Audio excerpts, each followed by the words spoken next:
Hello, fight fans, and welcome to the Combat Challenge podcast. My guest is a flyweight MMA athlete with a professional record of 11 wins and only 3 defeats and 1 draw. He trains out of MMA Academy in Liverpool and hails from Wrexham, Wales. Mr. Aaron Abbey. Aaron, thank you so much for joining us, my brother. No problem. Thanks for having me. I'm pleased I've got you on, brother, because it's not just the martial arts. There's other stuff that I want to talk about because you know, during your journey, you've had some super highs and super lows, and I think it's important to share that with you. So I'm grateful that you've come on board, brother. I really am. Now, the first thing I'm going to ask you, my brother, is your martial arts journey. From a young age, what sort of sports did you get into and where did you train that's ended up on that timeline that you've gone across and ended up where you are now? My mixed martial arts journey didn't start till I was about 16. I'd done karate as a kid, and then just played other sports, really, football, cross country, athletics, and I was competing at a high level in football, playing professional clubs, representing my country, playing for Wales. And I was playing at Wrexham at the time. And we would train in the day. And my uncle started taking a class for charity for cystic fibrosis a couple of nights a week. So all the proceeds would go to cystic fibrosis. He was training. He would go every summer out to Eric Poulsen's and train at CSW. And he'd become an affiliated coach under him. And he would go out and he just started taking it for charity. So I started going to that a couple of nights a week. While after football, I'd play football in the day, go there at night. And then 2 nights become 3 nights, can we do another 4 nights? And it just grew from there, really. And were you still playing football at the same time as starting doing the MMA side of stuff? Yeah, I was still playing football up to a certain point. I ended up playing football for probably another 4 or 5 more years in like the Welsh Premier League and stuff. So I would train mixed martial arts, train football, play football, and then like if I had a fight coming up, amateur, I'd maybe not play the week before. That was it, really. And then it got to a point where I don't want to get injured before we fight, and just started like going down the martial arts route over the football, really. Hey, brother, there's no harm in football. Look at Jose Aldo. It did all right for him because he used to be a footballer, didn't he? Yeah, exactly. Those leg kicks. Now, for you, what was the pull towards MMA that pushed you further and further away from football? Well, I got released before I went to Wrexham from the professional club I was at because of cystic fibrosis. So the club I was at, when you get your youth team contract, you had to go and live there and stay there, go to college there.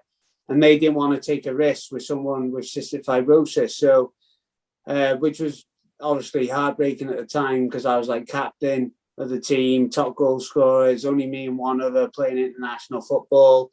And it was something that they could have told me maybe a year ago. I could have found another club. So I just went to my local club, Wrexham, and they took me on a part-time contract at the time because they'd already decided he was getting a youth team contract. So I would, again, train there in the day, start going to martial arts. And then the more I did it, the more I was inclined and loved mixed martial arts. Obviously, the competitiveness of it, the fact that you have to rely on yourself more. You don't have to like rely on the team getting picked by the coach or your teammates turning up on the day. Everything about it really just took hold of me. And then like there were times where football or MMA was on, I'd want to be at MMA, and I'd sometimes go to football and be like thinking about, I wonder what I'm missing in the gym right now. And it just overtook that way. And then I started doing well in fights, and then it come to a time where I was like, listen, if I'm going to have a good crack at this, I need to focus on that one thing. And it just happened through time, really, and just like it's like one of those things. You maybe got an option of 2 different routes to go down, 2 different jobs, and while I was at one, I was always thinking about the other. and then that's how it like took off, really. Well, that's the turning point, brother, where, you know, when you said you were at the football, you were thinking about MMA. But I guess when you were at the MMA, you weren't really thinking about the football.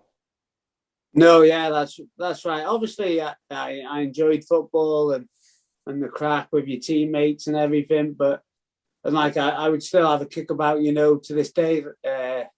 Like I ended up playing like a few years back while I had some spare time, but it just isn't the same for me. It's the same, you know, that competitiveness and being a fighter is everything I am, and the addictiveness of the competition, the chess games. Like if I've got spare time, I'll watch mixed martial arts. I won't put on the football, if you get me. Yeah, for sure. No, I get it. I get what you're saying, brother. I definitely do. Now, one of the things you touched on, you mentioned about your uncle and doing charity work for cystic fibrosis, and you mentioned that you being cut from Wrexham because of cystic fibrosis. Can you share with us your knowledge and also your experience of cystic fibrosis and how it's affected you on a daily basis? Yeah, so cystic fibrosis is a genetic inherited disease that you get from your parents when they both carry a faulty gene and they have a baby. There's a 1 in 4 chance that you'll have cystic fibrosis, and cystic fibrosis affects the body by thick, sticky mucus which builds up in it, which affects like the lungs, you breathe in, and the digestive system. I've always been pretty much a healthy kid. I've had my ups and downs with cystic fibrosis. I've had operations because of it. I've had hospital stays. But when I was growing up, and I was born with cystic fibrosis, the recommendations and the treatment now are a lot different to what they are today. So when I was a baby, life expectancy was 16 years old. Kids were told not to exercise because our lungs wouldn't be able to cope with it, to eat a high-fat diet to get the nutrients in because of the mucus. We don't digest nutrients well from the food, so it was eat anything and everything as possible. But my parents brought me up differently. Like as soon as I was able to play sports, they were pushing me into sports. Like my dad played rugby at a high level growing up, so he was always forcing me to do this sport.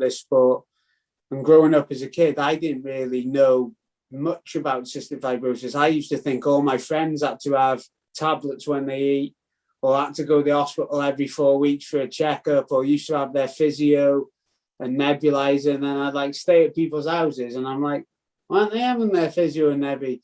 It was only really in school when you started studying it in biology. I remember being in the class and the teacher was like, oh, we're going to do cystic fibrosis today. And I'm not sure if he even knew I had cystic fibrosis.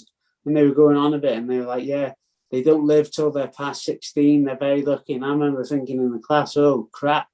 And how old were you then? I was about 14 at the time. So I was thinking, I got 2 years left. Why am I in school? Don't waste my time here. I remember going home and then I had like a conversation with my mum and dad about it. And then that's when like really started to understand it a bit more. But it hasn't affected me too much. Like the more I've grown up and I've researched it and looked into it, you know, I've had my hospital stays, I've had my operations because of it, but the treatment's getting better for it now. And my side of working with cystic fibrosis has been to try and help promote a positive story. Like I've done talks to parents with cystic fibrosis, talks in school and that. Just have to be smart and manage your body, just like anyone in any situation. Really, like everyone's got to look after themselves, and hopefully that people have got that self-discipline to look after themselves and make themselves healthy as possible so they can live the best life. It's almost just been forced on me a bit more, if you get me. Yeah, but in a way, unbeknown to you at the time, that force that your dad had on you to go and get into sports and work your lungs and keep them active has stood you in good stead, right? Yeah, 100% now. Like cystic fibrosis is promoting a healthy lifestyle, you know, in the cystic fibrosis clinics in hospitals, they've got gyms. So if you go in for a stay because you're ill, they take you in the gym every day. So research and is changing towards that, and the positive correlation between exercise and health with cystic fibrosis is massive, and nutrition. And I think I just had the head start on that, really, just because I was fortunate my parents pushed me into sport from a young age. And were there times when you, for example, when you're training for a fight and you were being shark tanked or anything like that, and there was a lot of pressure, could you feel the difference on you with your lungs and stuff? No, I've always been fit. I've always been fit and healthy, but there are times where I've had like a lung infection.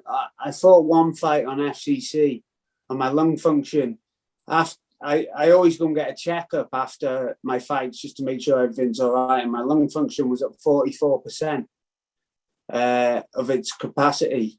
And in the fight, I won the fight. I won all 3 rounds, but I was knackered. And like, I didn't feel like I had anything in my arms or my legs.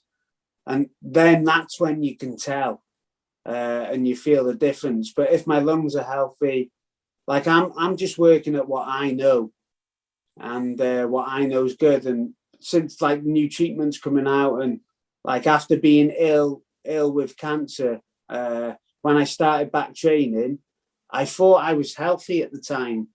I was like training and I was doing okay.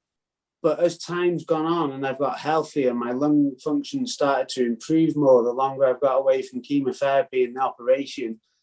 But I'm like seeing the difference now. I'm like, now they're back. And like my weight's back. So like for me, like you only know what you know until you don't know.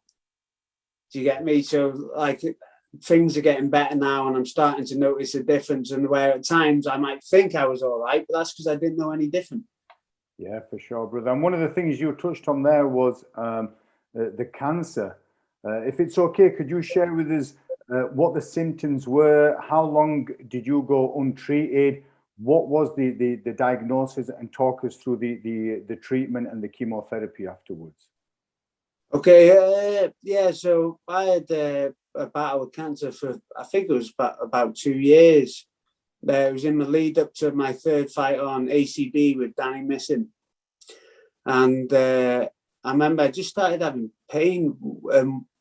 One day I'd been boxing. Carl Printer took me boxing to a gym in Bolton, and I had to pull over on the way home. And I remember ringing him up and I was like, did I take a body shot or a low blow? And he was like, no, I don't think so. I was like, because I'm in agony here. I've had to pull over. I can't drive. And he was like, no, pretty sure you didn't. So I remember I was like, oh, I'm going to have to get checked out. And I was doing a bit of coaching in the gym. So I went and did my coaching. And during the coaching, I remember just like not thinking about what I was coaching, just trying to cope with the pain, really. Straight after that, I went to A&E. And they said they thought I had an infection. So they're like, oh, here's some antibiotics. Go away and take these and see if symptoms persist. But I didn't really like, they didn't test me for anything. They just guessed. And I don't really like taking antibiotics if I don't feel like I need them. So I didn't end up taking them, but the pain managed to go away. Sometimes it would come back, go away. And then the week of the fight with Danny Missing, it was really bad. And I remember it got to my back. I couldn't sleep. And I thought, oh, maybe it's just stress. For stress, big fight coming up, rematch.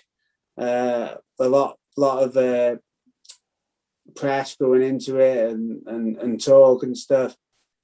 And then I managed to get through the fight, won the fight, and then went and got checked again after, and went to a doctor, and he was like, oh, I think you've got testicular cancer.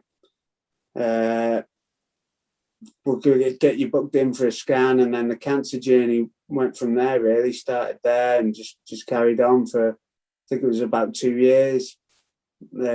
Cancer went, cancer come back. I had 2 lots of 4-week chemotherapy runs, 3 operations in the time, and it's just a journey of ups and downs, really. And how long has it been, that so far, touch wood, that you've got the clear?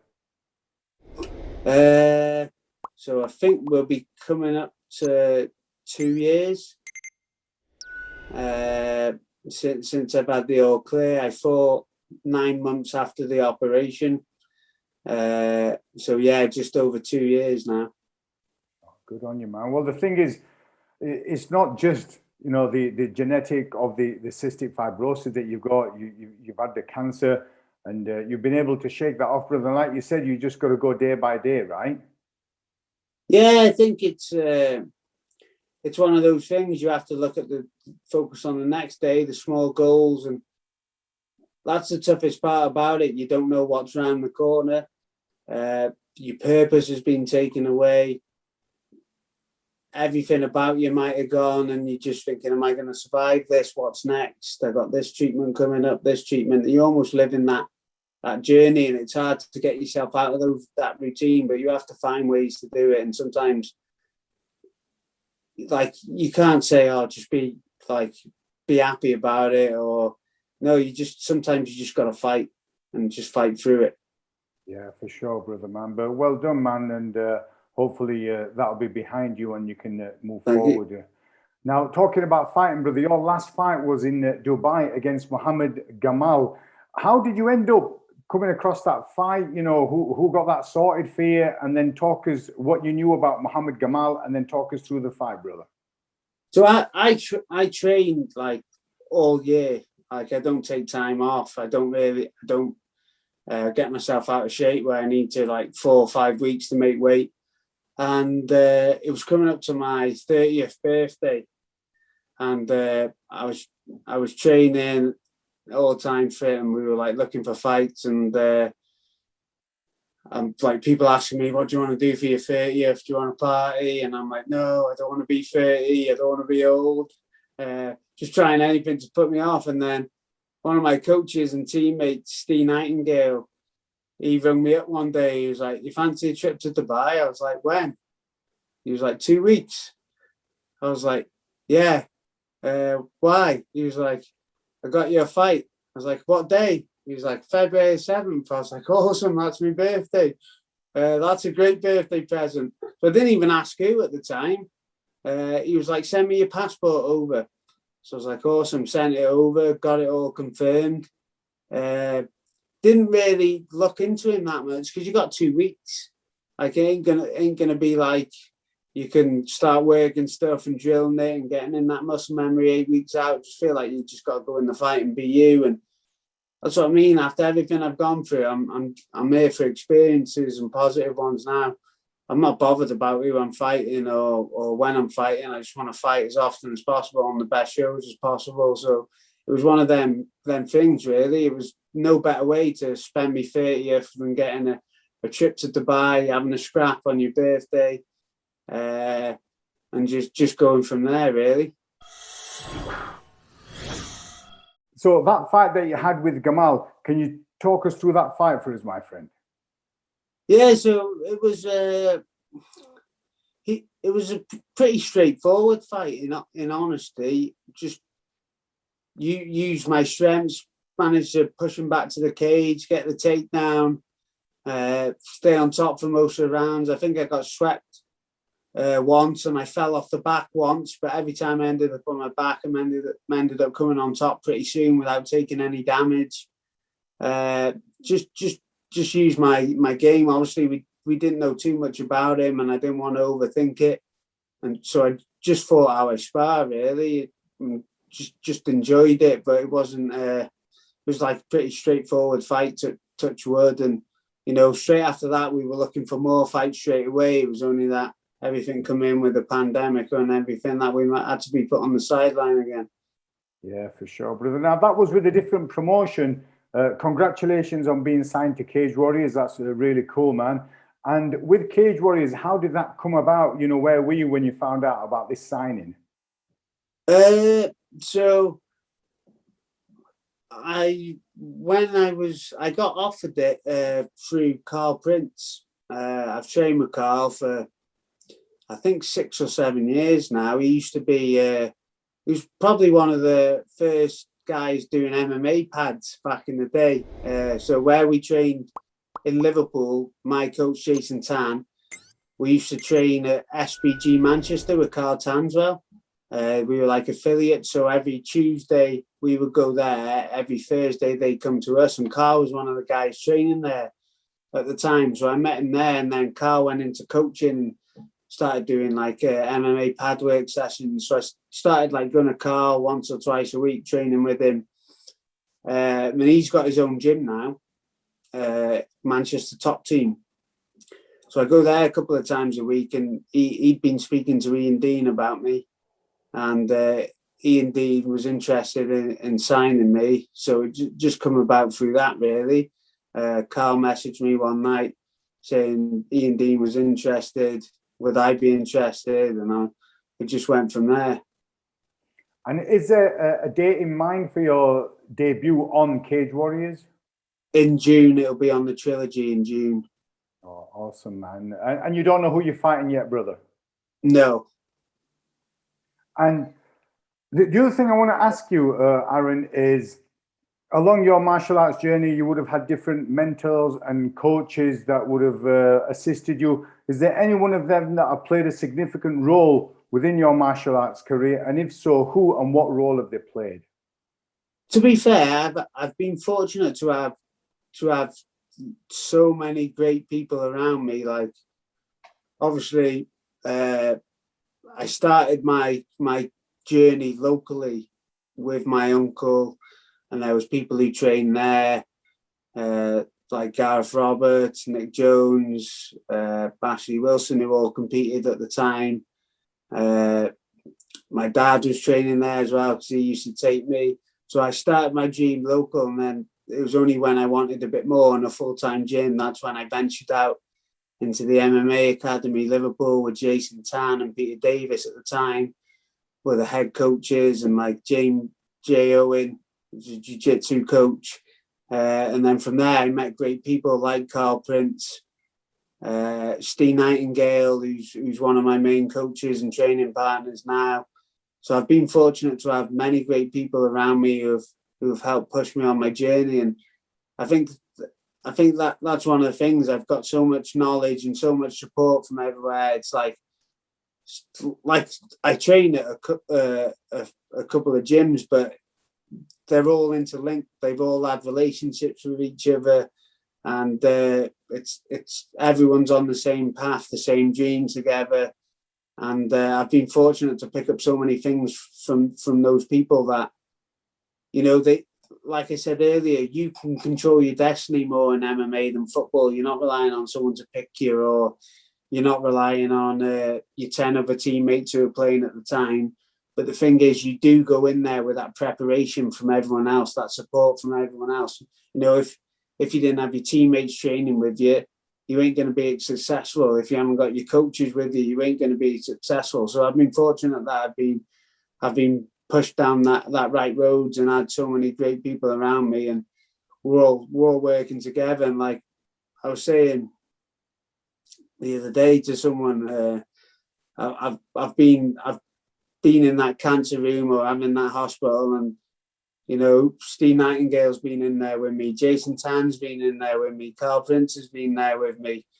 They've all been on that journey with me outside the mixed martial arts as well. And then we're going to go into this Cagewarriors one, you know, like Lawrence Fitzpatrick as well. We're all going to go into this Cagewarriors one together and look to push and get something back from what I feel like almost I lost now. And everything I've been through, hopefully I can make this a good story to come out of the end, and go through those people who have been with me outside of MMA and in MMA, because life is a fight sometimes, and you're competing in a cage, but that's nothing compared to what I've been through out of it. And those people have been there with me as well as my family, my friends, my partner, you know, even my dog. We've all been through everything together. They all carry that with you. You know, I've got great support, and I've always had that with me, and hopefully I can give them a nice fairy tale ending. Well, brother, the fairy tale has been so far as well, because you've overcome so much, but it's great to have that network around you. Like you said, not just your biological family, your partner, you know, your household pets, but also the family you got at the gym, like you mentioned, Jason Tan, Carl Prince, and a couple of others. And it's great to not just share the sorrow that they witnessed that you've had when you've been in the hospital, but also just share the joy as well, right? Yeah, 100%. That's what I mean. Like when I speak to people, and I do quite a bit of work now with people who have got cancer or cystic fibrosis, and they say to me like, "Oh, how do you stay positive?" Or "How are you always happy?" And I tell them like, being happy full time is a myth. You know, it's not about being happy full time. I said no one's being happy full time. You could have all the money in the world, and you ain't going to be happy. You're going to be pissed off about what car you're trying to decide to buy or what restaurant you get. You know, happiness is a myth, and I think when you accept it's a myth and you accept that things aren't always go right, but you're striving and aiming towards things that mean something to you. So, you know, I know there's going to be ups and downs with MMA. I know there's going to be ups and downs with life, but I know I'm pushing in that right direction. And that's what gives me happiness, knowing that if I lose a fight, yeah, it's not the end of the world, because that's the journey I want to be on. And, you know, I've been through so many other things, and there was times with cancer that I was probably rock bottom. You know, I remember like sitting in a room, you know, in a dark room, and just asking someone to help me. But I understand it was only me that could help me. And, you know, being happy full time, it's never something that will happen. You know, there's always things that are going to come at you. It's just having the ability to deal with them and making sure that the things you've got to deal with, if they're forced on you, you can sometimes, you just got to bite down on your gum shield and push through it.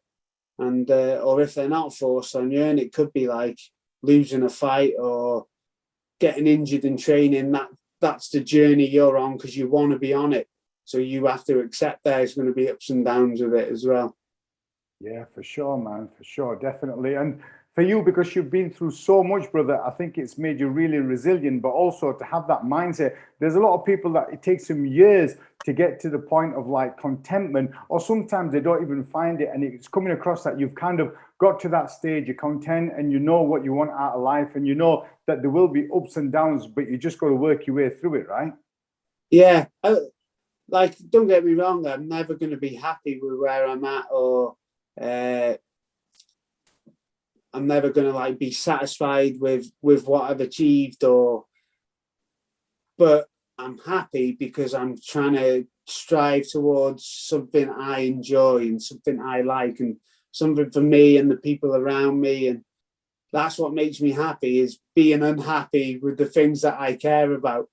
So that's why like I'm always positive. I'm always trying to like live the lifestyle that I want to live. And then the things that, you know, like not being at home much, or getting time to spend with your friends, or, you know, go out with them because I'm training, or I've got to be eating certain foods and stuff. They're the sacrifices I have to make, but that's because that's the journey I'm on, and I'm happy with being on that journey. Sure. And the other thing to be happy and positive about, brother, is you had your 16th birthday and you're still with us, my friend. So it's all good. Yeah, I'll have doubled my life expectancy in a couple of years. For sure, brother. Now, I asked this from a lot of people. I'll be intrigued about you as well, Aaron, is, you know, when you're having your fights and on fight day, do you have like a routine? If you can talk us through what that fight day looks like just before you get announced and you go out into the arena. Just talk us through that fight day routine. So just before I get called out, yeah. So I'll obviously have done my warm up by the time I'm getting called out. I might be still having like a little touch play around with someone in the back room, one of my teammates, and then it's just about like visualization and focus really, and also enjoying the moment and like soaking it up.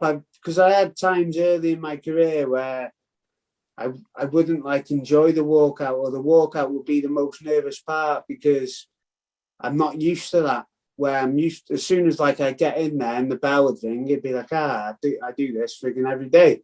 But the walkout, so I've made it like a focus of mine to enjoy the walkout, enjoy everything that comes before, soak it up, get my breathing under control. And then when I walk out, like try and look for people that I know in the crowd and stuff, and like really enjoy the music. But like I'll as soon as we get called out to go, I'll have a few words with my team. My coaches will say a few words to me. I'm just focused, visualizing. And then when I get called out, I'll make sure I enjoy the walkout, soak up the atmosphere, because I always have a lot of people there supporting me, soak that up, and then get ready to enjoy it. Well, it's interesting you talk about enjoying the walkout. I did a podcast with a heavyweight fighter called Phil DeFries, who fights on KSW. I'm sure you're aware of him, brother. Yeah.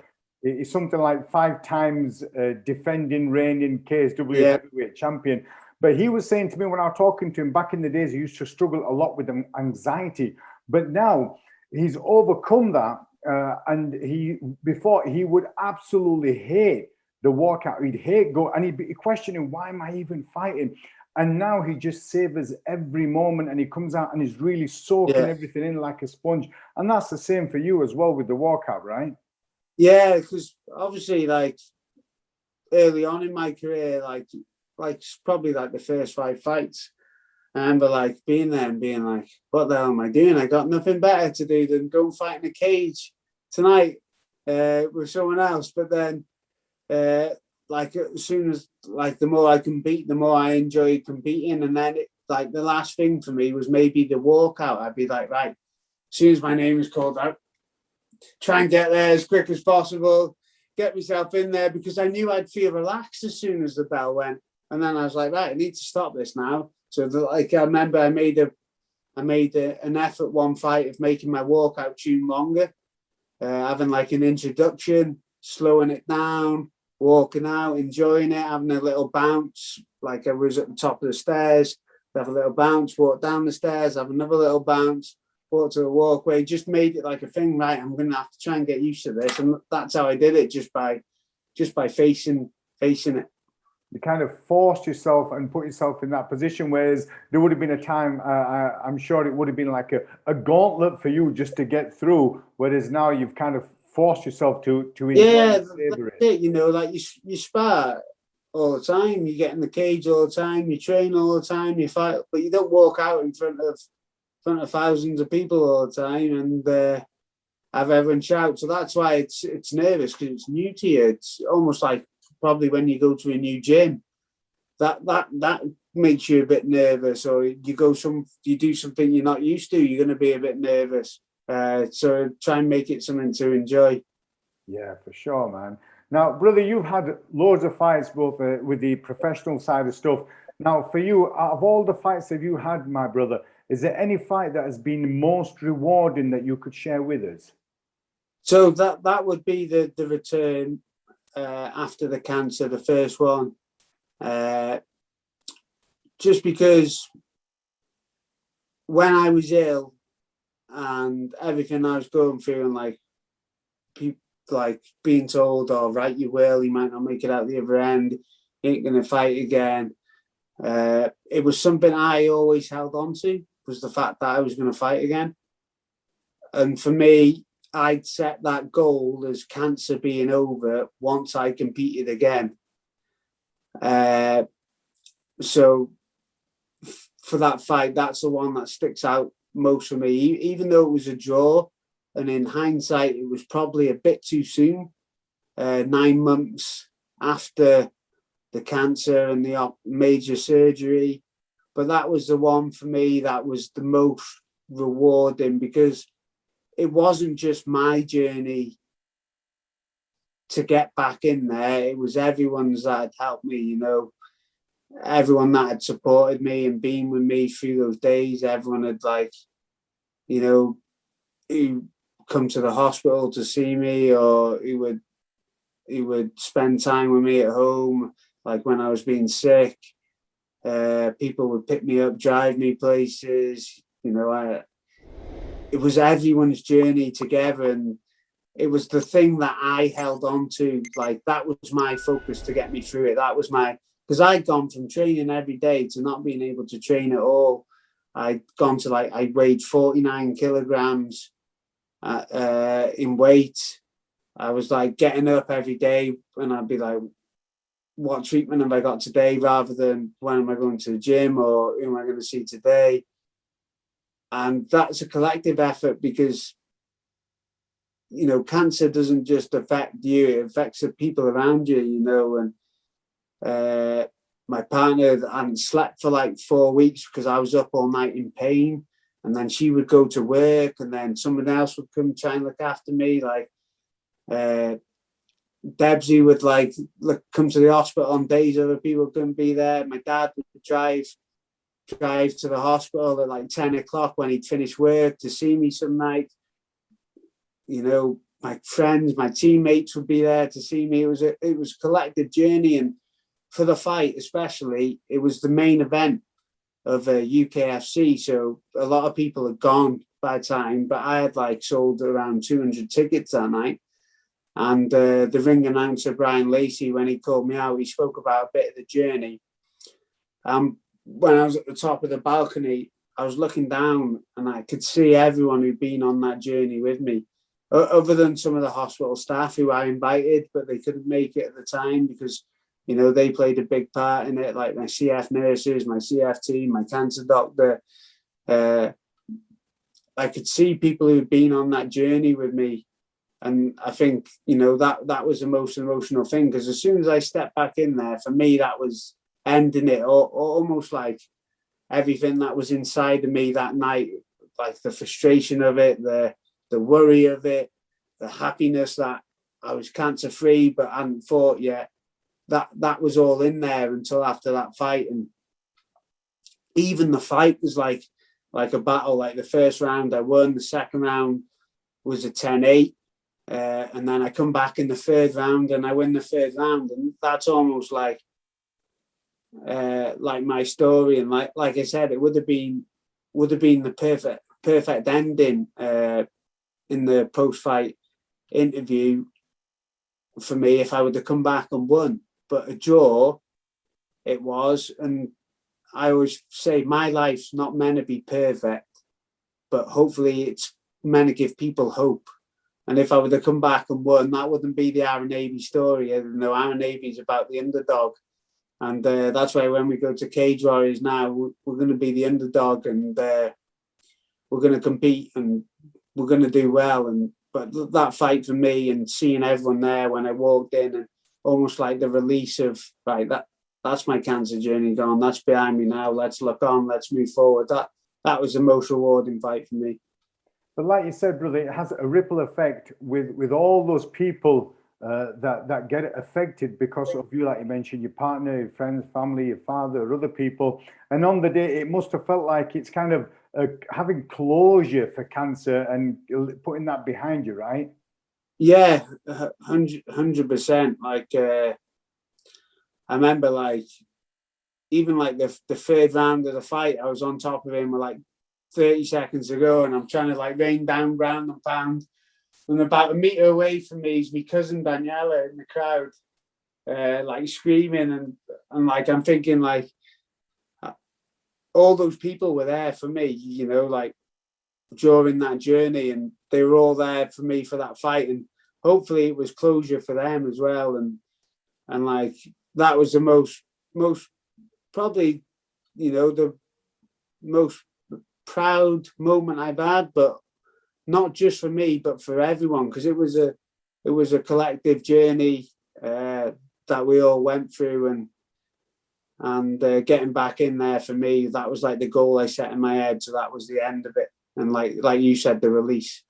Yeah, for sure, man. And I appreciate you sharing that with us, brother, because you know it's quite an emotional thing, you know, to talk about with all that's happened. But you're still here with us, brother, which is great, and hopefully things will go well, and you'll continue to compete on Cagewarriors and other shows. Now, one of the things I want to ask you, there'll be other people that will be watching this, people who have had amateur fights, who are looking at going professional and stepping over into that threshold. From your knowledge and experience as an athlete and a fighter who's competing on a professional level, what advice would you cascade down to them? So those are the amateurs who are looking at stepping into the professional field. I think this question can have so many answers, but I think at the basic level, which sometimes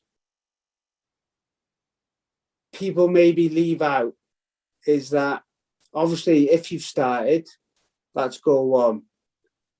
Number two, don't quit. And number three, ask questions. I think you can learn by just being consistent, turning up in the gym, asking questions and developing. I think if everyone does that, they're going to get better. And then everything will fall into place after it. Like you get so many complicated answers with this question. And there are other factors that take into place, like the amount of quality fights you have at amateur, or the team you're with, how often you train. But for me, like, and I coach as well, and I see the people that get better are the ones that are there the most. And when they're there, they're asking questions because they're present. That's it at the most basic level. You know, I could like reel off some massive 30-minute answer to that question because so many things come into play with it. But at the end of the day, once you've started, if you want to get good, keep turning up, ask questions, and don't quit. And then you'll develop and you'll progress. You even see it at journeyman level who are just fighting every week. They get better because they're fighting every week. They ain't got no special training, or probably some of them don't even train, but they're just turning up for a fight every Saturday, getting paid, going home, like starting again next week. And even they're learning because they're not quitting. Those people who are on the journeyman level who are competing every week, they're getting better, you know. And I think because if you don't quit and you turn up consistently, you learn everything else that comes with it. You learn things about life as well, as not just martial arts and development. So I could give you like a massive answer, but I'm just going to give you the most basic one that I know that works. Well, whilst you were giving us this advice, the thing that I was thinking of was Daniel Cormier, and one of the things he was saying is about embracing the grind and just going there and just keep going and just deal with the grind. Don't give up and just keep going. And that seems to be the sort of mindset that you're cascading as well, right? Yeah, 100%. Because you know, to get better at anything, you've got to practice. You've got to be there. You've got to do it. You've got to live it. So like you could reel off all these things. Or if you get this heart rate, man, you train in this zone, this is going to happen. Or if you split your training schedule up into this day, you know, and there are better ways to split your training schedule up, and there are better ways to train. But at the end of the day, if you're training and you're training consistently and you don't quit and you're asking questions, because by asking questions, you're going to find out the answers, the right ways to train, the right training methods, what techniques you need, you're going to get better. Brother Aaron, thank you so much for sharing your knowledge and experience with us, and also the stuff that you've had to deal with during your life, not just with it genetically, but also the cancer that you've had to overcome. And hopefully, after the fight you have on Cagewarriors, we're going to have another podcast, brother, aren't we? 100%. Oh, man. All right, my friend. I'll speak to you soon, brother. Thank you.